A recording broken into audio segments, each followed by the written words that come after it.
Ir man būtent tas virsmas nuo tos idėjos link kažkokios veikiančios organizacijos žavi. Galvoja, kad išeisiu iš samdomo darbo ir pradėsiu savo verslą. Tai mes norim šiandien pakalbėti apie tokius mitus. Pradėti verslą reikia daug pinigų. Svarbiausia yra gera idėja. Jei turėsiu savo verslą, nebus viršininko virš galvos. Ir verslas leis dirbti mažiau ir gyventi laisvai. Tai vat iš šitus metus mes šiek tiek vėliau prie jų sugrįšim ir pakalbėsim. Jau iškart norėjusi neigti, žinai, kai kuriuos. Tiek dar norėsim pakalbinti tave pinigų tema. Sveiki visi.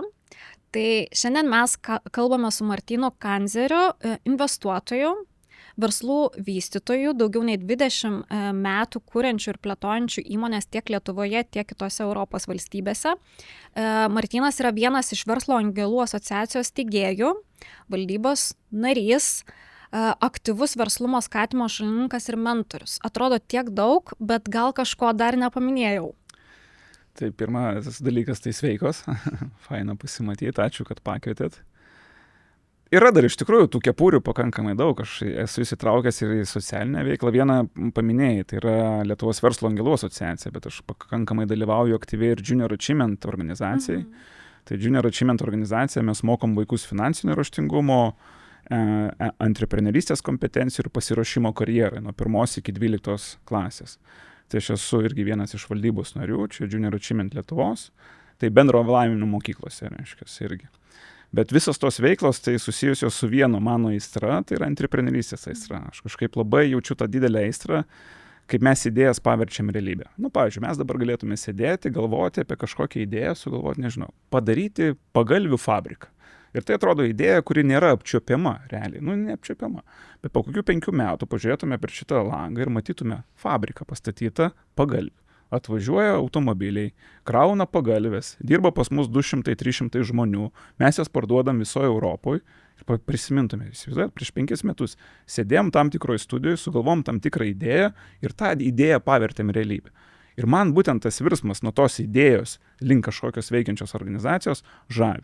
Tai visose savo veiklose, ką aš darau, ar ten verslas, arba socialiniai projektai, ar mentorystės, visur lydi mano ta aistra, būtent idėjų pavertimo į realybę. Tai mes labai šiandien tave norėsim pakalbinti būtent šitą temą, nes daugelis mūsų klausytojų yra tie žmonės, kurie, negaliu sakyti, kad daugelis, bet dalis kažkokia, kurie galvoja, kad išeisiu iš samdomo darbo ir pradėsiu savo verslą. Tai mes norim šiandien pakalbėti apie tokius mitus, galėsi patvirtinti arba paneigti. Pradėti verslą reikia daug pinigų. Svarbiausia yra gera idėja. Jei turėsiu savo verslą, nebus viršininko virš galvos. Ir verslas leis dirbti mažiau ir gyventi laisvai. Tai iš šitus metus mes šiek tiek vėliau prie jų sugrįšim ir pakalbėsim. Jau iškart norėjusi neigti, žinai, kai kuriuos, bet gerai.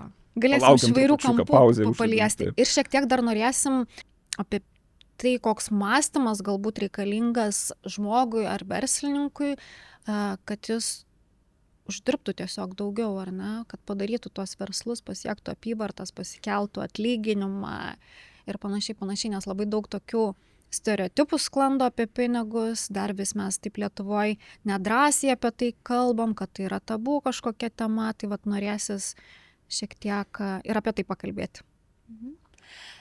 Man besiklausant to prisistatymą irgi apie tą pagalvių fabriką, šiek tiek taip, pati prisiminiau situacijų, kur ten turiu idėją ir ta idėja kažkur liko stalčių ir paskui matai, kad kažkas kitas įgyvendino. Ko reikia gerai idėjai, kad iš jos padaryti verslą? Kaip tau atrodo? Žinai, mes kažkaip visada galvojam, kad idėjos tai čia pats pagrindinis dalykas. Idėja, pakankamai svarbi sugalvoti tam tikrą idėją. Bet tuo pačiu metu tą pačią idėją sugalvojo dar tikrai 1000 žmonių. Ir kai kurie tą idėją įgyvendina, kai kurie tą idėjos neįgyvendina.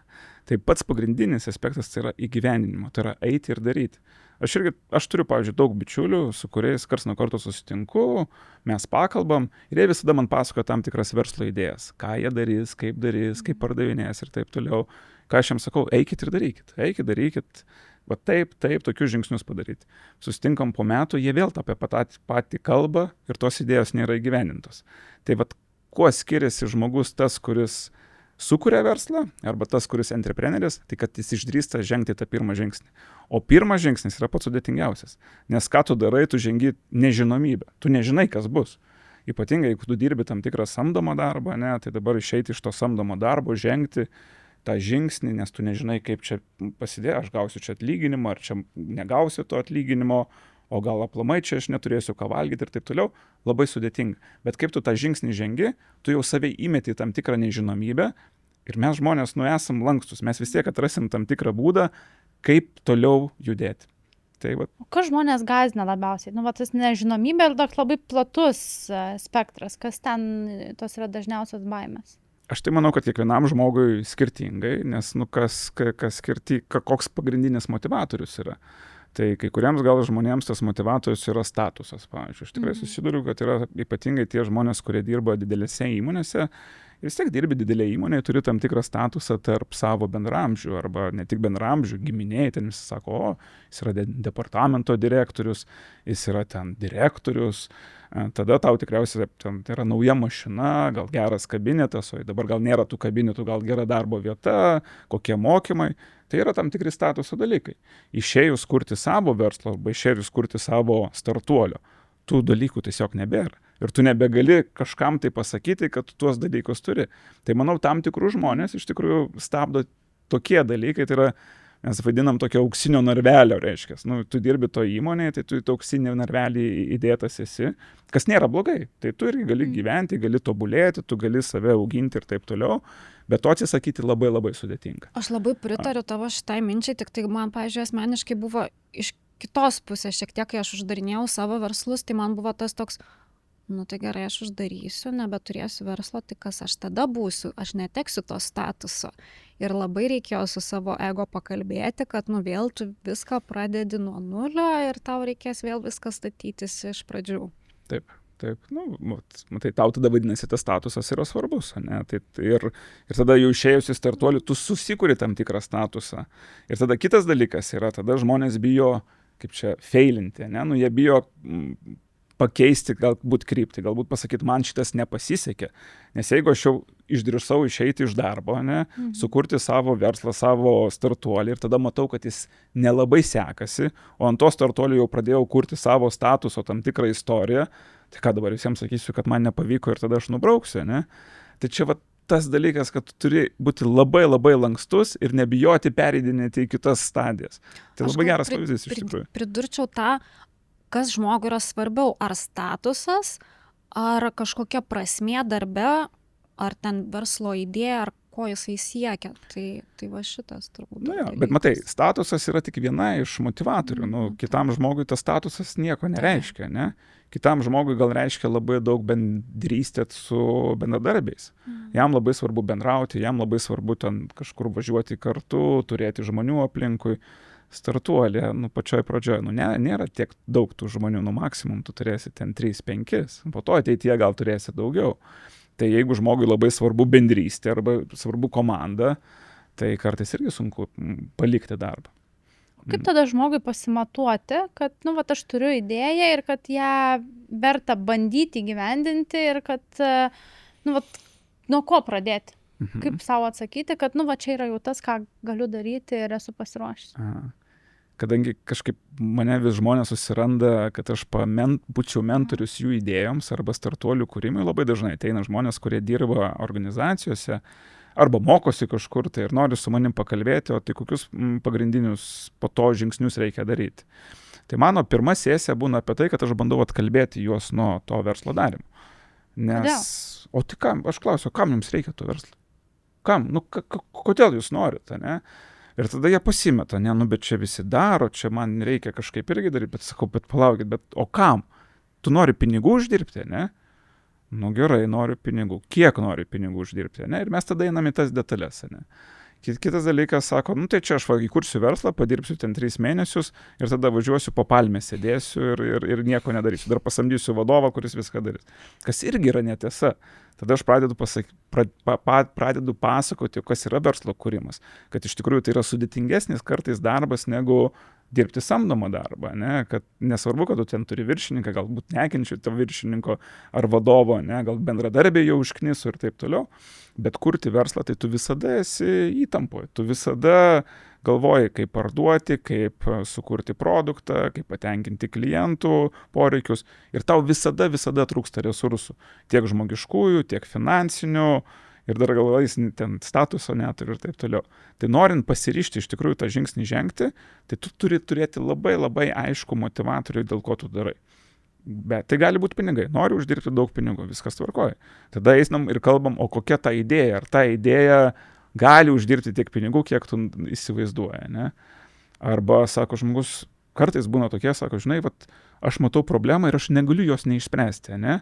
Tai šitie entrepreneriai arba verslininkai, mano nuomonė, yra patys tyriausi ir tie, kurie labiausiai pasiseks. Tai yra, kur ta idėja jiems eina iš širdies, iš vidaus. Ir tai sunku paaiškinti. Pavyzdžiui, per savo karjerą aš daug verslų dalyvavau ir mačiau ir sėkmingų, ir nesėkmingų, mačiau, kurie ir užsidarė, ir kurie išaugo. Ir visada pagalvojau, tie, kurie išaugo, visada turėjo tam tikrą vieną žmogų, kuris degė tą idėją, ne? Ir jis nepaaiškindavo, kodėl jis dega tą idėją. Pavyzdžiui, jeigu mes kalbam apie įdarbinimą kokį, ne, tai tas žmogus visada sakytų, bet žmonėms visada reikės darbo, ne, mesgi turim parūpinti jiems darbo ir taip toliau. Jeigu kalbam apie edukaciją, tai tas žmogus visada sakytų, žinai, man labai norisi tuos vaikus taip kitaip pamokyti, vat aš turiu tam tikrą metodiką, kurią noriu pasidalinti su pasauliu. Tai tas vadegimas irgi labai svarbu. Ir kaip susitinki su žmogum, ten klausimų nepasilieka, kad tikrai tas žmogus nori tą padaryti. Prieš tai irgi minėjai, kad, turint idėją, neužtenka tarsi turėti idėjas, bet turbūt dažnas tas yra mitas, kad jeigu turi tikrai gerą idėją, kuri išsiskirs kažkuo, tai, nereikia daugiau apie nieką galvoti, ims ir paeis savaime. Kiek pats dažnai susiduri su to mitu, kad kažkas ateina, ir tikėdami tą idėją, bet matai, kad, 90% susiduriu su tuo, kad matau, kad neįgyvendins tos idėjos. Gal net daugiau. Idėjos turėjimas svarbus, kaip ir sakiau, bet tai yra 10% sėkmės, 90% sėkmės yra būtent įgyvendinimas. Tai yra, kokią komandą turi, kaip tu konkuruosi su kitom įmonėm, koks tavo išskirtinis pasiūlymas ir taip toliau. Ir dažniausiai tuos klausimus nėra apmąstę žmonės atsakymų, tai neturi atsakymų. Ir jeigu jie neturi atsakymų, aš suprantu, tai įvykdymas arba įgyvendinimas nėra apgalvotas, kaip tas bus daroma. Jeigu jie tą nori padaryti, aš visada sakau, gerai, mes galim kartu, jūs galit paruošti, aš galiu jums duoti tam tikrų klausimų, aš galiu pakritikuoti tą jūsų planą. Ir jeigu žmonės sako, gal ne, vis tiek idėja, tai suprantu, kad tada sunkiai kažkas įsigyventi. O ar susiduri su tuo, nežinau, bent pas mane būna dalis klientų, kurie nori kurti verslą, bet nežino, neturi idėjos. Pas tave būna tokių, kurie ateitų pasikonsultuoti? Būna ir taip. Bet aš sakau, kad startuolių įkūrimas yra komandinis sportas. Tai galim, aišku, pakalbėti, kokių kompetencijų ten reikia, galbūt vėliau mes paliesime, bet dažniausiai vienas žmogus tų visų kompetencijų nelabai gali turėti. Nes vienas gal labiau turi būti linkęs į produktą, kitas labiau linkęs į pardavimus, gal trečias žmogus į finansus, kad viskas būtų viename, labai dažnai, labai retai būna toks variantas. Tai aš visada sakau, kad tai yra komandinis sportas, tai jeigu tu nori dalyvauti tam sporte, tai tu turi susirasti savo komandos narius. Tada kitas klausimas, o kur juos galim susirasti? Tai manau, kad dabartiniu momentu startuolių ekosistema, jeigu mes kalbame apie startuolių ekosistemą, Lietuvoje pakankamai yra išsivyščiusi.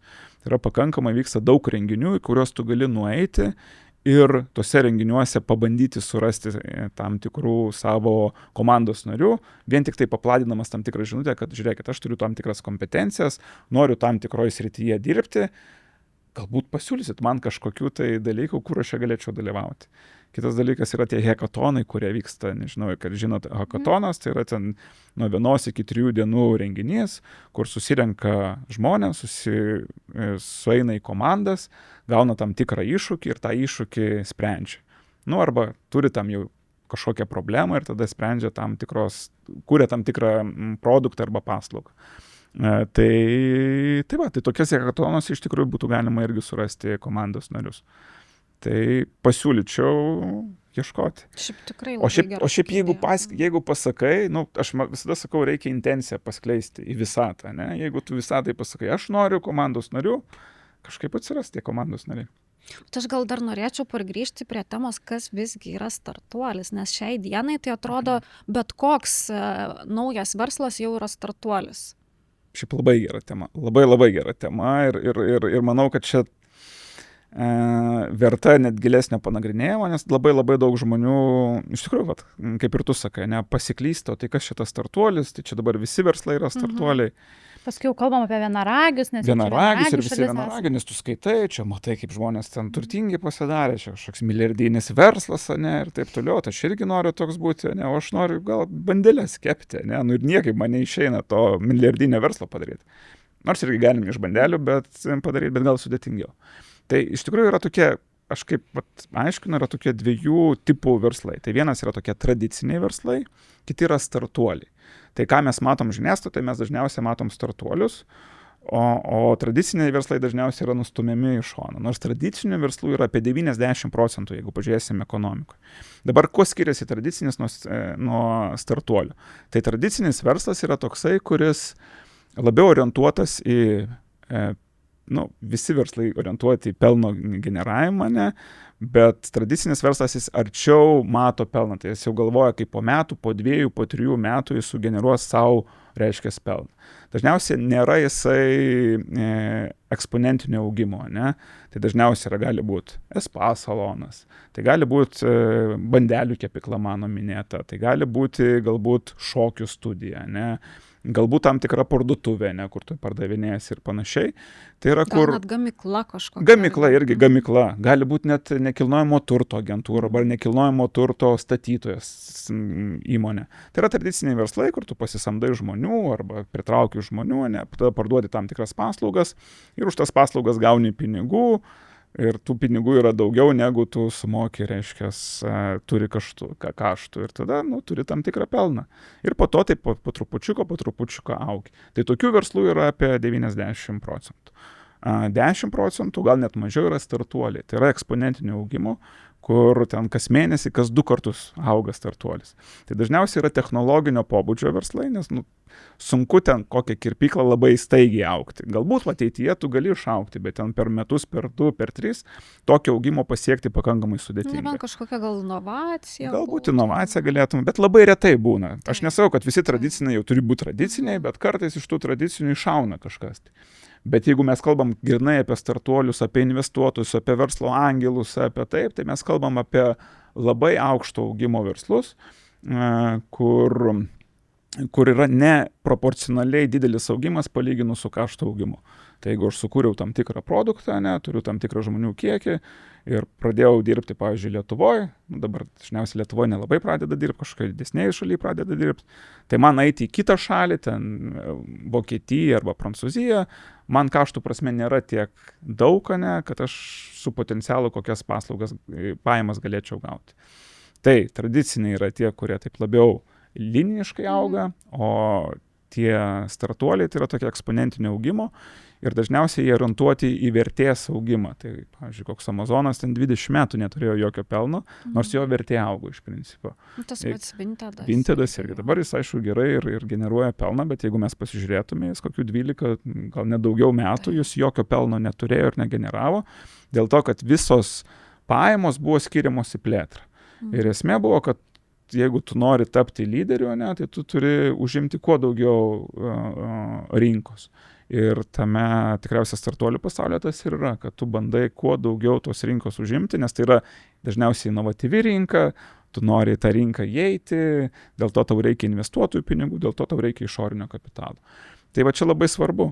Kalbant, kokį tu verslą nori kurti, reikia pagalvoti. Aš noriu kurti ar tradicinį verslą, kas yra labai faina. Ir aš tikrai pažįstu daug žmonių, turtingų žmonių, kurie sukuria tuos tradicinius verslus, gauna ten po 1 milijoną, po 1,5 milijono į metus dividendų ir jie už tuos pinigus tikrai gali gyventi prabangų gyvenimą, dar gali net paremti tam tikrus socialinius projektus ir panašiai.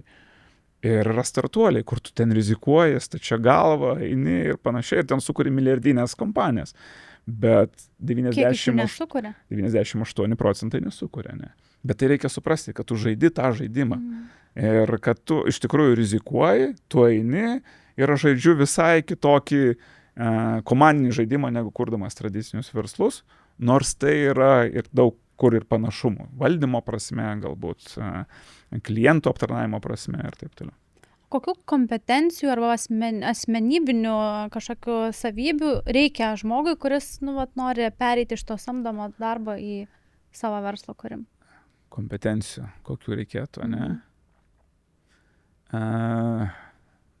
Pirma, norėjimas, bet čia tikriausiai nėra kompetencija, ne? Čia labiau toksai, kad aš Čia galbūt noriu. asmeninė savybė, kas irgi yra labai svarbu, nes, kaip tu minėjai, jeigu žmogus nedegs tuo noru, tai jis tam kelyje, manau, labai greitai pames tą kelią. Bet tu kartais gali labai degti noru, bet tu tiesiog neturi tam tikrų įgūdžių ir gebėjimų. Tai jau kalbėjome apie tai, kad tarsi reikia komandos, Taip. bet tau pačiam, nežinau, to paties mindseto gal kažkokio kitokio reikia tam, kad tau būtų lengviau.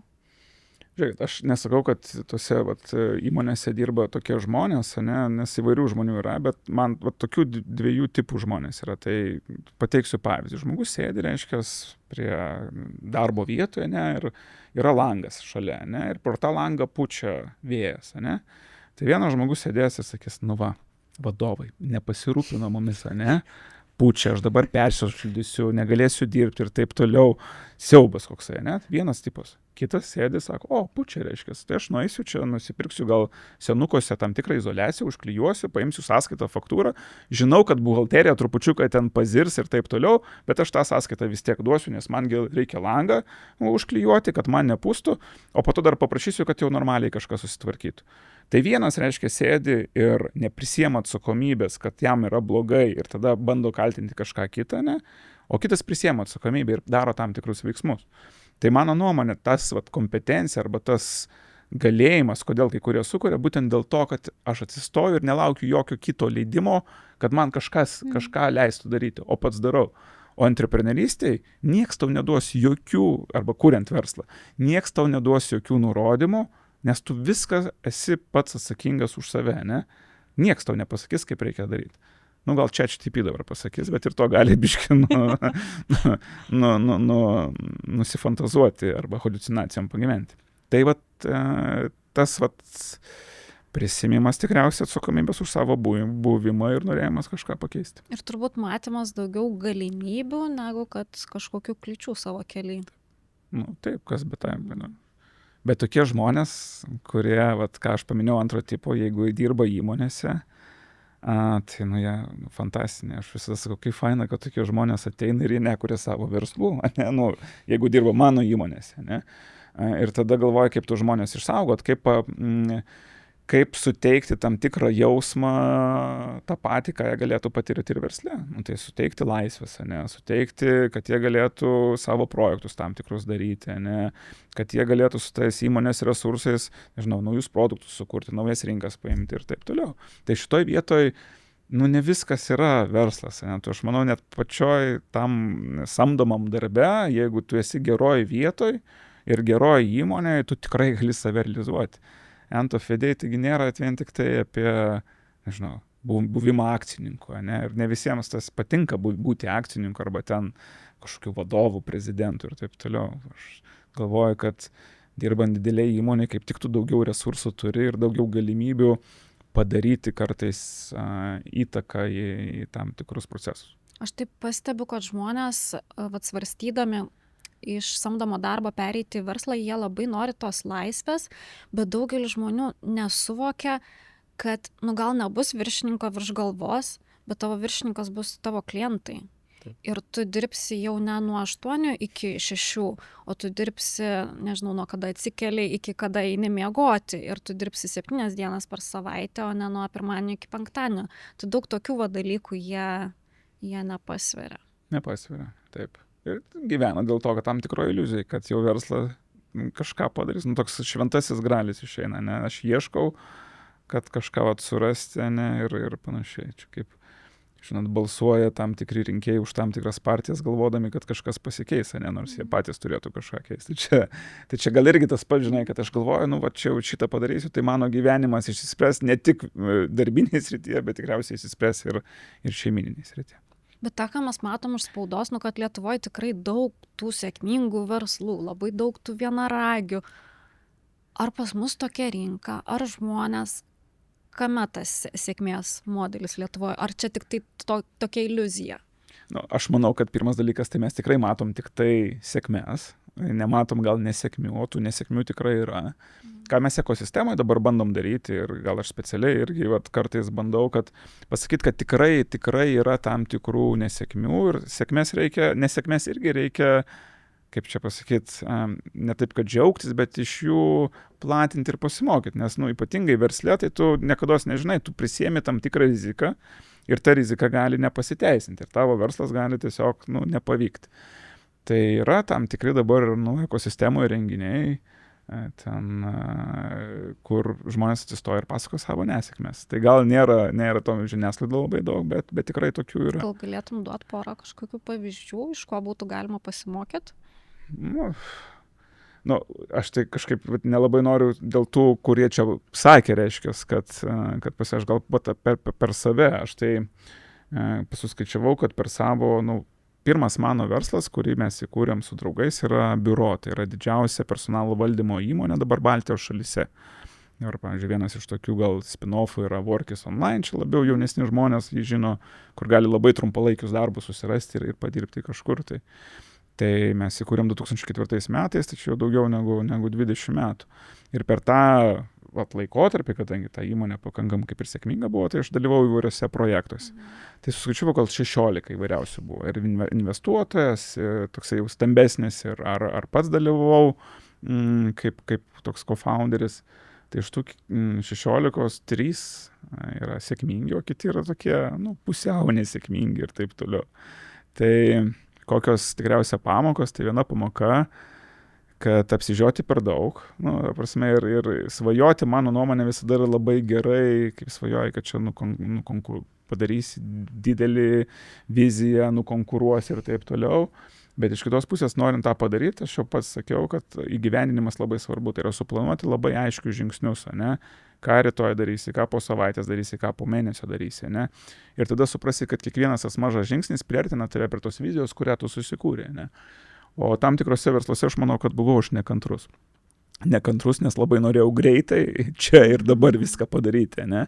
Ir tada kaip tas norėjimas greitai ir čia, tai daug klaidų padarai ir nepamatai tam tikrų smulkių žingsnių, kuriuos turi padaryti, kad priartėtų, ne? Nu, arba pasirinkimas tam tikrų žmonių, nelabai tie, kurie tinkantis tam tikram versle.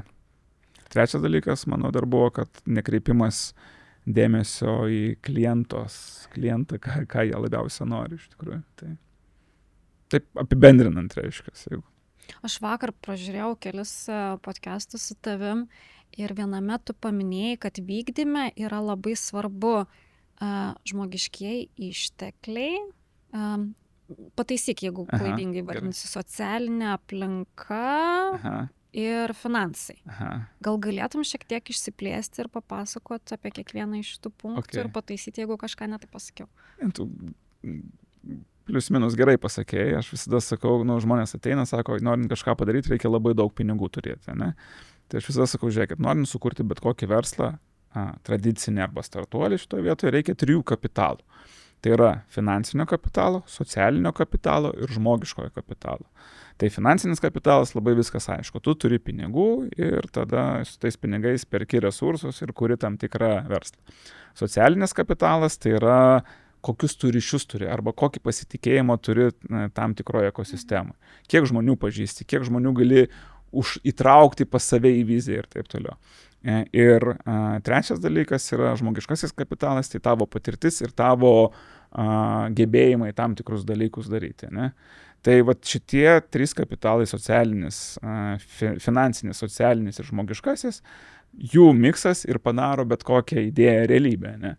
Ypatingai jauni žmonės, kartaisgi neturi to finansinio kapitalo, tai turi tą finansinį kapitalą iš kažkur pritraukti, iš investuotojų, ne? O kartais būna, kad jie turi gerą socialinį kapitalą, nes, pavyzdžiui, ten universitetuose ten tas socialinis kapitalas labai didelis ir jis labai labai staigiai auga, ne? Tai kartais neturi finansinio kapitalo, bet gali per socialinį kapitalą pritraukti resursus ir prikalbinti žmonės, kad jie dirbtų kartu su tavimi, ne? Nu, sakyt, žiūrėkit, 3 mėnesius, pabandom čia kažką padaryti, ne? Aš gal dabar neturiu atlyginimo, gal po to jums mokėti, gal po to išmokėsiu, o gal pritraukti partnerius ir duoti jiems akcijų tam tikrą dalyką. Tai čia labai geras pavyzdys, kaip socialinį kapitalą gali versti į finansinį kapitalą. Kitas dalykas, socialinis kapitalas labai svarbus ir tam, kad tu galėtum pardavimus padaryti. Nu, realiai, sukūrei produktą, ne? Dabar eini, nežinau, į didelį įmonę, ne, nu tai, sako, tie 1-2 žmonės kažkokį čia siūlo produktą, ne, paslaugą, nu juokinga, ne, nu tai nei tas didelė įmonė kažkas bijo pirkti, nes, nu jeigu tau kažkas nepasiseks, tai tada jam bus blogai, ne. Bet jeigu tu turi socialinį kapitalą ir žino, kad, va, Martynas tai tikrai iki galo padaro, ne, nes, nu, yra patirtis su juo ir panašiai, tai tada lengviau ir pardavimo procesą padaryti. Nu ir žmogiškasis kapitalas, čia kas be ko, tai yra ir gebėjimai, ir tam tikro, tikriausiai domėjimosi, tam tikruos rytimi, žiūrėjimo, kaip kas vyksta. Ir kitas dalykas, nu vienas žmogus neturi to žmogiško kapitalo įvairaus. Tai irgi reikia komandos, kad tas žmogiškasis kapitalas būtų sujungtas į vieną. Tai aš taip, nežinau, ar čia aiškiai ar neaiškiai paaiškinau, bet aš kažkaip tai visada vis bandau tai sakyti, kad žiūrėkit, ne piniguose esmė yra, nu ir kitose kapitaluose, kuriuos tu galėtum įdarbinti, kad bet kokią idėją paversti realybę. Nu, tą vat, fabriką, kurį mes tuoj statysim, gal čia 3. O šiek tiek apie tos pačius pinigus pakalbant, nes tikrai dažnas turi tą stereotipą, tai dabar net aš taip savo galvoje perkačiau, galvoti savo idėjas, gerai, ką žinau, pažįstu ir koks tas mano socialinis kapitalas. Tai kaip pradėti verslą, jeigu neturi to maišo pinigų? Ir kur jų gauti? Yra kas dalina ir sako, o ateik, duosiu tau ir čia daryk idėjas įgyvendink. Arba aš gal dar papildyčiau, ką dažnai žmonės turi galvoje, bet gal garsiai nepasako, kiek visgi reikėtų turėti, nuo kiek galima startuoti. Ar reikia bent dalį turėti, o gal tu gali iš vis net neturėti ir kažkur iš aplinkos susirinkti. Mhm. Nu, čia tikriausiai nėra tokio unifikuoto, kad visiems tiktų trafaretą uždėtum ir taip, nes priklauso nuo produkto, priklauso nuo paslaugos. Aš tai visada sakau, pats geriausias investuotojas yra klientas, nes iš kliento ateina pinigai, o ne iš kažkur kitur. Tai dabar tu kažkokia taip sugalvoja visi, kad pirmas dalykas pas ką eina, tai padaro prezentaciją, ne? Ir tada ateina, pavyzdžiui, pas mane ir sako, žiūrėkit, turiu gerą idėją, čia gerą produktą, čia viską spręsim, ir mums reikia X pinigų. Sakau, gerai, o buvot pas klientą? Ne, tai iš pradžių mums reikia pinigų, bet sakau, gal klientų jums jau nereikia to visai produkto ar paslaugos. Sakau, gal reikės, bet jūs pirmą nueikit pas juos ir paklauskit, ar jiems reikia. Tai vienas dalykas. Antras dalykas, jeigu, pavyzdžiui, tu dirbi B2B, tai yra verslas versluje, ne, srityje. Tai galbūt galim susitarti dėl tam tikro avansinio mokėjimo, ne? Aš turiu tam tikrą produktą, gal jūs sumokėkit avansu, aš tada sukursiu ir tada kažkaip galėsiu augti. Tai yra pinigų srautų valdymas ir tam tikro, pasitikėjimo avansų pasiėmimas iš tam tikro kliento. Ir iš tikrųjų tokie dalykai veikia, žinau, tam tikrų verslų, mes patys irgi avansinius mokėjimus įme, aišku, prieš 20 metų, tai bet tas kažkaip veikia. Ypatingai žmonėms, kurie veikia įmonėse, ne? Tai tu gali net savo įmonėje, kurioje tu dirbi, ne? Tu gali parduoti tam tikrą paslaugą, jei tu matai tam tikrą, sakykime, gapą, ne? Jeigu matai tam tikrą poreikį rinkoje, ne? Ir tavo įmonė, kurioje tu dabar dirba, gali pirkti, tai tu gali nueiti pas vadovus arba pas akcininkus, sakai, žiūrėkit, gal kuriam kartu įmonę. Aš ten būsiu 10%, 90-80% savininkas, jūs būsit gal 20% savininkai, bet jūs iš manęs, pavyzdžiui, pačioj pradžioje įsigykite tam tikrų produktų ir jūs būsit kaip pirmasis klientas, ne? Tai tų būdų įvairiausių yra, tai kiekvieną situaciją reikia paimti ir žiūrėti, nagrinėti ir taip toliau. Gerai, aš turiu svajonę. Taip. Noriu atidaryti Italijoje ant senatvės bed and breakfast. Ir dabar suprantu, kad, kaip sakant, taupyk netaupęs, ta svajonė tokia labai tolima. Tokį, turint apčiuopiamą viziją, nuo ko pradėti? Dar sakė, ant senatvės, tai dabar dar ilgai reikėtų dar yra, bet čia toks irgi, kur supranti, kad tam kapitalui sukaupti, net reiktų senatvės, taip neužteks, nebent viską jau atiduodi. Okay. Nu, gal aš tada, čia tokia situacija, ne? Nu, Europos, biškai atitolsiu ir pasakysiu, kaip tą tikriausiai, kaip aš daryčiau, ne? Europoje tokia problema, nu ne tokia, bet toks iššūkis yra, kad labai daug smulkių verslų dabar priklauso taip vadinamams boomeriams, ne? Nu, kur ten gimė po karo, ne? Jie įsteigė daug verslų. Ir jie dabartiniu momentu, nu, jie jau pagyvenę, jie nori išeiti į tą užgyventą senatvę, poilsį ir taip toliau. Ir atsitiko taip, pavyzdžiui, pas juos šeimoje nėra kam perleisti tam tikro verslo, ne? Ir jie galvoja, nu, ten yra darbuotojai, dirba, ne? Nu, aš negaliu taip uždaryti tą dalyką, ne? Tai kažkam aš turėčiau perleisti, ne? Ir ta tendencija matosi ir JAV, ir ta tendencija matosi ir Europoje, ne? Kad labai labai daug yra smulkių verslų, kurie priklauso jau žmonėms, kurie nu, arba nebegali, arba nenori, arba nori pailsėti, ne? Ir jie nori tuos verslus kažkaip parduoti, bet neturi kam. Čia yra labai puikiai galimybė. Ką aš daryčiau, aš nuvažiuočiau į Italiją, Italijoj sakė, nenori, ne? Nuvažiuočiau į Italiją, pasimčiau sąrašą va, tokių bread and breakfast, ne, kurie jau turi, ir bandyčiau susitikti su boomeriais, ne? Nu, tais savininkais, ne? Ir tada bandyčiau jiems įrodyti, kad mano aistra yra bed and breakfast, ne? Ir aš noriu tenais dalyvauti, ne? Ir galbūt iš tų visų boomerių pasirodės kokie 5, kurie sakytų, nu žinai, gal aš norėčiau va, tam žmogui perleisti, nes jis tikrai dega ir taip toliau. Ir tada klausimas, kaip nusipirkti tada tą verslą, ne?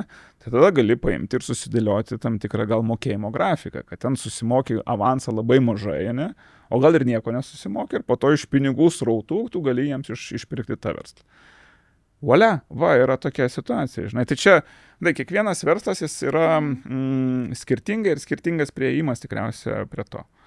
O čia jeigu kalbant apie tuos tradicinius verslus ir Europoje ir JAV, tai čia sakoma, kad kitas bus tikriausia unicornas, tie, kurie konsoliduos tuos mažius verslus ir supirkinės, nu nežinau, yra ten santechninės paslaugos, ne? Tai tu gali tų iš boomerių daug pripirkti, tada konsoliduoti ir padaryti tam tikrą verslą, kuris būtų, nu nežinau, santechnikos šitų paslaugų. O nėra su tais tradiciniais verslais, kad nu, va, žmonės dabar visi įsikabinę, kad čia va, dirbtinis intelektas, technologijos, IT ateitis, nu, ir nebenori tų paprastų, nu, nenori eiti tų bandelių kepti ir dažniau ir ateidami va, su idėjom, nu, jas turi kažkokias labiau technologinės, kai gal galėtų kažką daryti tokio, kas jau iškart generuotų ir pajam.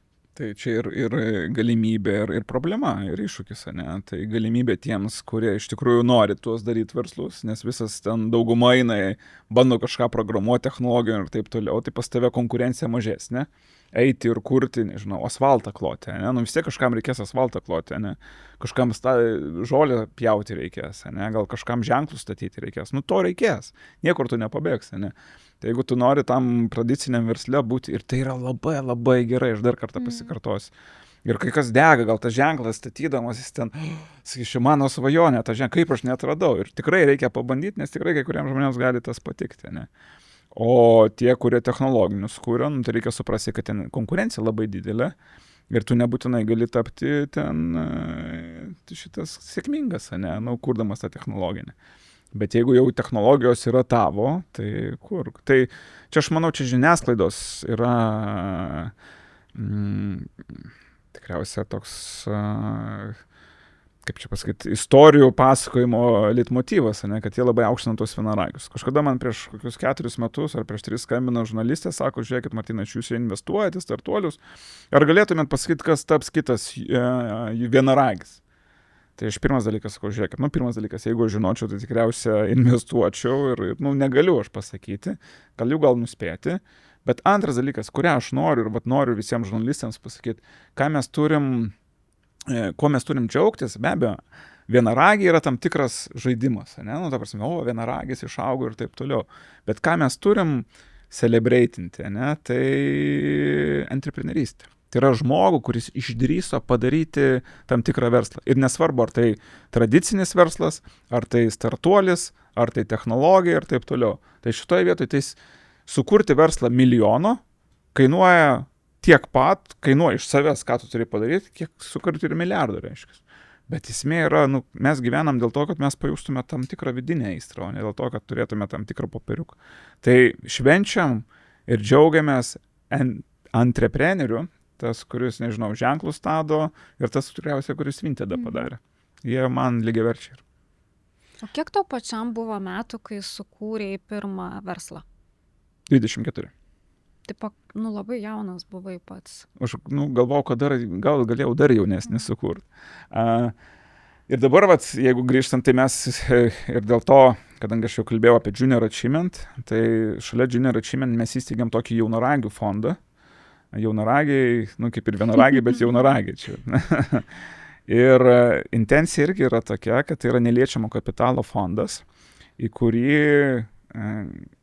kaip čia pasakyti, nukreipė pinigus finansiniai donorai, ne? Ir turim tam tikrą fondą. Ir mes tada iš to fondo, jaunaragių fondo, investuojam į jaunų žmonių startuolius. Gal gali patikslint, kas yra jaunų žmonių, nes dabar tas...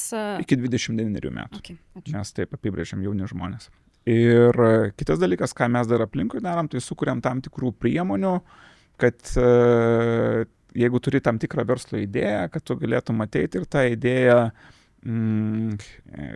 toliau pavystyti. Tai turim preakceleratorių. Pavyzdžiui, dabar paleidom kartu su Civita ir inovacijų agentūra tokį Kickstart Lab preakceleratorių jauniems žmonėms. Tada darom hackathonus tuos jauniems žmonėms. Tada dabar darom tokius grantus, dalinsim grantus ten po 3000, po 4000. Jeigu žmogus turi idėją arba jau turi ir komandą ir kažką, tai duodam labai mažą tam tikrą paskatą 3000, kad jis galėtų sukurti arba produktą, arba pajudėti ten pirmą žingsnį padaryti. Tai mes turim tokius partnerius Danijoje, kurie tą daro jau 10 metų ir ten labai pasiteisinusi tą priemonę, nes pamatė, kad verslumo skatinimo prasme, tai labai paskatina daug žmonių pabandyti tą pirmą žingsnį ir suprasti, ar jie gali daryti, ar negali daryti verslo. Ir kaip jie padaro tą pirmą žingsnį, jeigu užsikabina, tai jie tikrai atranda kelių, kaip toliau vystyti ir panašiai. Tai kaip sakiau, kad galėjau jaunesnis, tai su tą mintimi ir įsteigėm tą jaunaragių, kad jeigu tu iš 18 metų esi arba 19, galvoju, ką čia daryti, kaip čia daryti, tai gali ateiti jaunaragius, jaunaragiai.lt puslapį, tai irgi prie Junior Achievement yra toks fondas ir mes ir padėsim susiorientuoti ir po to pačioj pabaigoje galbūt investuosim, jeigu tai pasirodys startuolis, netradicinis verslas. Jeigu tradicinis verslas, tai palaikysim irgi įvairiai kaip tai galim. O dabar pakalbėkim tada apie kitą kartą, nes dažnai susiduriam irgi su tokiu stereotipu, kad man ten kažkiek metų, neminėsim tikslaus skaičiaus, bet aš jau pavėlavau, man jau per vėlu, aš čia nieko nebesukursiu ir panašiai. Ir rinkai manęs niekam nebereikia, nei darbdaviam, ir aš save nusirašau. Tai yra kažkoks amžiaus limitas, iki kada jau čia optimalu kurti tą verslą? Kol dar judi ir tikriausiai galvoji, to optimalu, žinai. Bet neminėsiu tam tikrų pavadinimų, bet aš vieno jaunų žmonių startuolį nusiunčiau vienam, kaip čia, investuotojų, sakykim, fondui. Jį nusiunčiau fondui, sakau, žiūrėkit, čia gal galite pasižiūrėti į tą startuolį, nes mes galbūt iš to jaunaragių fondo irgi investuojam, gal jūs norit ko investuoti. Ko investuoti, tai kartu reiškia irgi. Tai pasakė, ne, žinai, mes dabar turim kitą strategiją, mes orientuojamės į 45 plus žmonės. Nes yra tyrimai padaryti, kad sėkmingiausi startuoliai sukūrėmi žmonių, kuriems yra 45 plus ir kurie prieš tai dirbo samdomą darbą. Kodėl tai yra? Tai pirmas dalykas yra dėl to, kad jie turėjo labai ilgą patirtį tam tikroje rinkoje ir jie turi sukaupę labai labai daug žinių, kaip ta rinka egzistuoja. Ne? Ir jeigu jie sugalvoja tam tikrą produktą arba paslaugą, ne, tai jie tikrai spręs problemą, kuri yra aktuali tai rinkai. Ne? Vienas dalykas. Antras dalykas, kadangi jie turi tą patirtį, jie turi pakankamai daug pažinčių. Ir kaip aš sakiau, kad gali nueiti pas kažką tai ir parduoti, tai jų pirmi pardavimai yra pakankamai lengvi. Ne? Ir trečias dalykas, čia aišku dabar trupučiuką pasislinkia viskas, bet ir manau, kad tas net vėlės, bet jau 5 metų, jeigu žmonės nuspręsdavo turėti vaikų, tai tie vaikai jau yra paaugę, biški laisviau ir tada jie kažką gali padaryti. Nėra tos labai didelio spaudimo dėl vaikų mažų, kad jie kažką turėtų daryti. Tai va, 45 plus ir manau, tas amžius jis auga ir tikrai ten 50-55 tikrai neriba ir manau, kad 60 neriba.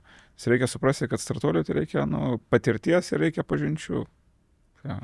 O kaip yra tada, daug girdim rinkoje ir darbo paieškų kontekste, ir verslų kūrimo kontekste, ir turbūt su Indre irgi ne vieną klientę esam turėję, kur po motinystės atostogų moteris tarsi daugiau bando verslus kurti.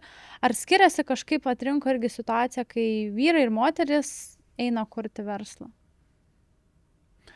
Tai man, kaip ateina moteris pas mane investuoti, aš kažkaip labai džiaugiuosi, nes šiaip moteris visada yra atsakingesnės už vyrus. Tai nežinau.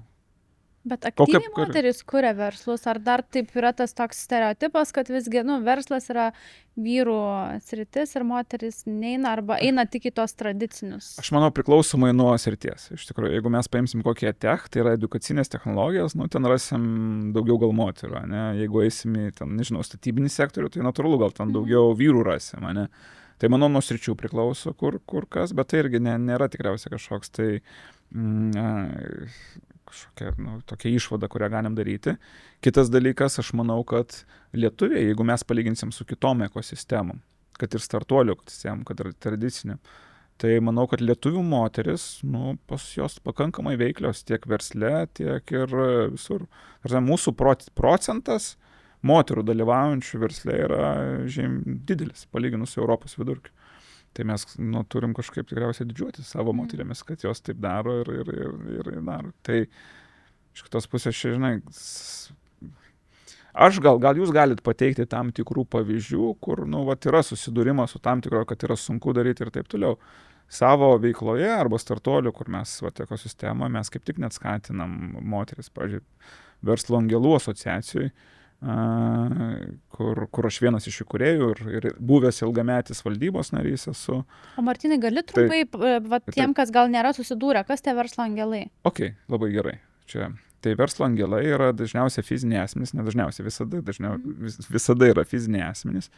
Tie, kurie turi tam tikro finansinio kapitalo, tai yra pinigų, ir rizikuodami savo turtu, tai yra pinigais, investuoja į jaunus startuolius. Tai Verslo angelų asociacija vienė tokių 400 verslo angelų, kurie yra Lietuvoje. Tie, kurie turi tam tikrą nusimatę pinigų sumą, kad investuoja šiais metais į startuolius. Tai mes, pavyzdžiui, Verslo angeluose, ką darom, tai turėjom, kaip aš buvau valdybos narys ir manau, kad dabar tikrai yra, kad yra tam tikras procentas, kiek mes turim moterų turėti verslo angelų, kurios investuotų į startuolius. Ir ką pastebėjom, kad moteriams dažniausiai yra nedrąsu ateiti pačioj pradžioj, bet po to, jeigu jos pajaučia, kad yra kitos moteris, tada turim tam tikras grupės, kurios gali susitikti, pakalbėti, vienas kitą palaikyti. Tai šitoj vietoj, jos tada gerai jaučiasi ir investuoja, ir investuoja dažniausiai į irgi moterų kūrimus verslus. Tai yra tam tikras, nežinau, ir augantis ekosistema. Jo. Ir turbūt mūsų klausytojos, jeigu moteris klausosi, jom turbūt kyla klausimas toks, o nuo kokios sumos aš galėčiau pradėti investuoti ir jau ateiti pas jūs kaip verslo angelas? Mes tai kartais ateina žmonės, sako, žiūrėkit, aš dabar nenoriu investuoti, bet po kažkiek tai laiko jau norėsiu pradėti investuoti. Tai ir tokius priimam, reiškias. O dabar tai minimali suma, kokia galėtų būti, aš visada sakau, žiūrėkit, reikia, kadangi angelų investicijos yra pati rizikingiausia turto klasė, nes ten gali investuoti ir gali viską prarasti, tai kiek tu gali maksimum skirti savo turto, tai yra 10%. Tai pavyzdžiui, jeigu turi ten 100 000, tai 10% yra 10 000. Jeigu turi 1 milijoną, tai 10% yra ten 100 000. Jeigu 10 milijonų, 1 milijonas. Tai mes kažkaip verslo angeluose, kadangi tai yra vis tiek tokie žmonės, kurie kartais net nesusiduria su verslo angelų, reiškias, savoka, paskirkit tiek pinigų. Ir tada investuokite į vieną startuolį, jeigu į vieną investuoji, dažniausiai tai nėra labai sėkminga, tai tu turi paskirstyti savo riziką tarp startuolių. Nu tai mes sakom, nu į minimum 10 paskirstyk startuolio, ne? Nu tai jeigu tavo turtas yra 1 milijonas, 10 procentų 100 tūkstančių, nu tai vieną startuolį po 10 tūkstančių. Dabar ta minimali suma visa per metus kiek yra, nu tai aš mačiau, kad žmonės ir su 10 tūkstančių ateina, kurie nusiteikia investuoti 10 tūkstančių į tuos startuolius. Tai vat, tiek. Ir kadangi mes jau pradėjom daugiau kalbėti apie pinigus, tai aš gal norėčiau, kad tu pasidalintum savo asmeninę patirtim, kas tau padėjo pasiekti tam tikrų pasiekimų versle ir uždirbti tam tikras sumas. Gal koks mindsetas turėtų būti? Tai labai sunku lyginti, koks čia yra mindsetas, o koks yra kitų mindsetas, žinai, tai nežinau, nu, žinai, verslas labai... Bet jeigu nelygintumėm, grinai kalbėtumėm apie tave. Tai, nu, verslas labai paprastai, man atrodo, ten parduodi už 3, nu, jeigu kainuoja, tada jeigu kaštai yra 2 ir, nu, 3 minus 2 yra 1 euras pelno, ne? Tai mano nuomonė visada tu turi siekti tą pelną turėti ir man visada pelnas buvo ne tik dėl to, kad pelnas čia išsimokėti ten ir kažką tai ten nusipirkti, bet man visada pelnas buvo tam, kad aš galėčiau kažką kitą kurti arba kažkur kitur investuoti. Man pinigai yra dažniausiai kaip priemonė, kurią aš kažkur kitur įdarbinu arba kažką kitą patiriu. Tai aš ir nežinau, ar čia atvedė į sėkmę. Galbūt aš pažįstu tam tikrų sėkmingų verslininkų, kur sako, ne, man čia reikia viską savo čia krauti ir taip toliau. Tai gal irgi ten sėkmė. Bet man tai visada, man įdomu dalyvauti. Man pinigai reikalingi, kad aš galėčiau didesnėse projektuose dalyvauti, kad galėčiau daugiau kažkokių gal socialinių projektų paremti ir panašiai. Ir kad užsikurtų tam tikrą ekosistemą.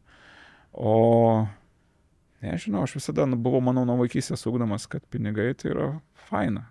Nu, šiaip, tai yra natūralus dalykas, kaip deguonis. Ir mes čia prieš įjungiant kameras, tikriausiai trupučiuką pakalbėjom apie tai, kad dauguma žmonių, nu, tuos pinigus kažkaip vertina, nu, tai yra kažkokia, blogai, ne? Bet gal čia labai auklėjimo irgi įtaka, nes aš tikrai esu ne vieną tokį stereotipą atkapšius, kaip ir sakau, tarakonų galvoj besikapstydama, iš ko tam tikri mano blokai kyla, tai yra, ką esi galbūt girdėjęs, matęs, kaip kiti, sako, jau ten kažkas turi pinigų arba geresnę mašiną, tai ten jau tikrai vagia, kažką daro neteisingo, tai kiek pats matai, kad tas tikrai turi įtakos ir kur gali tą mindsetą kažkur pakeisti. Tas tikrai turi įtakos. Žinai, jeigu tu matai, kad pinigai blogai, tai pas tavė, energetiškai jie tiesiog neateis. Tu kiekvieną sprendimą darydamas arba darydama, ne, tu nuspręsi, kad aš nenoriu būti arti pinigų. Štai čia vieną tokį video klausiausi apie vizualizaciją pinigų, ne, ir sako, tu paėmė kėdę, pasistatai tuščią, ne, ir įsivaizduoji, kad ten atsisėda pinigai, ne, pinigų žmogus, ne. Ir sako, apibūdink tą pinigų žmogų, kaip jis atrodo, ne? Ir ten, sako, kai kurie atsisėda ir apibūdina, tai čia toksai švytintis, čia šviečia, čia jis man suteikia energijos, šilumos ir taip toliau, ne? Bet ką jis sako, dauguma, kas atsisėsdavo ant tos kėdės, apibūdino, sėdi kažkoks nešvarus, ten susikūprinės, smirdintis ir taip toliau, ne? Tai tu projektuoji tuos pinigus, kad tai yra smirdintis dalykai arba nešvarūs dalykai ir taip toliau. Tai niekada pas tave tie pinigai neateis. Kodėl jie pas tave turėtų ateiti? Tai čia tą gali, manau, ir klausytojai pabandyti tam tikrą pratimą padaryti, projekciją pinigų, kaip jie tuos pinigus įsivaizduoja. Tai reikia pasisodinti tuos pinigus šalia stalo ir jeigu jie atrodo purvini, tai pabandyti nuplauti juos, kad jie šviestų ir tau neštų tam tikrą naudą. Ir ką aš išgirdau, ką tu pats pasakoji, kad nebijoti juos investuoti, nebijoti praras, man atrodo, kad aplamai pinigai yra tokia energija, kad kai tu atiduodi, tau per kažkur kitur grįžta ir įsivaizduot galbūt tai kaip tokį ciklą. Taip, labai gerai irgi. Tai yra gavimo ir davimo. Ta prasme, nes jeigu tu užspaudė, tai tada kažkokių ir neteka. Jie turi tekėti. Ir čia mes, aišku, dabar tokie kaip egzoterikai galim skambėti, kad čia kažkokia energija, čia tikėjimas ir panašiai, bet man tai pinigai lygų energija iš principo. Ir energija tam, kad tu galėtum kažką toliau gyventi. Ir gal kai kuriems tos tiek daug energijos nereikia, nes jiems užtenka mažesnės energijos. Irgi čia visai normalus dalykas. O ką patartum žmogui, kuris yra verslo pradžioje, galbūt netgi dar dirba samdomą darbą, nori pereiti pilnai į verslą, kaip jam išlaviruoti tarp asmeninių lėšų ir įmonės lėšų, nes dažnai pradžioj, kad įmonė įsivažiuotų, tai tu turi ir asmeninių lėšų į tai įnešti.